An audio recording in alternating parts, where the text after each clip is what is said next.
காய்கறியே வாங்கி ரொம்ப நாள் ஆன மாதிரி இருக்குங்க. ஏன்னு பார்த்தீங்கன்னா, ஒரு 2 டேஸா வந்து மீனு, அப்புறம் ரசம் வச்சிருந்தோம். அதுக்கப்புறம் மீன் குழம்பு, மீன் பொரிச்சது இந்த மாதிரியே வந்து வச்சு சாப்பிட்டுட்டு இருந்தனால, நம்ம வந்து மோஸ்ட்லி நம்மளோட சேனல்ல பார்த்தா நம்ம வீட்ல வெஜிடேரியன் தான் நெறைய செய்வோம். ஸோ இந்த 2, 3 டேஸ் வந்து பார்த்தீங்கன்னா, அப்படியே போனது வந்து எனக்கே ஒரு மாதிரியா இருந்துச்சு. நெறைய சிஸ்டர்ஸும் கேட்க ஆரம்பிச்சுட்டாங்க. எங்க சிஸ்டர் ஃபைபரே காணோம், புரோட்டீன் தான் இருக்கு அப்படின்ற மாதிரி. ஸோ அதனால வெஜிடபிள்ஸ் எல்லாம் வாங்கிட்டு வந்தாச்சு.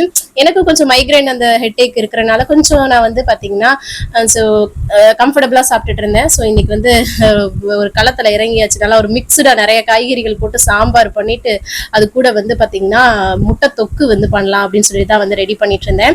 இதோட டீடைல்டு ரெசிபி வந்து யூடியூப் சேனல் லாக் வீடியோல வந்து போஸ்ட் பண்ணியிருக்கேன். டேஸ்ட் ரொம்ப நல்லா இருக்கும்.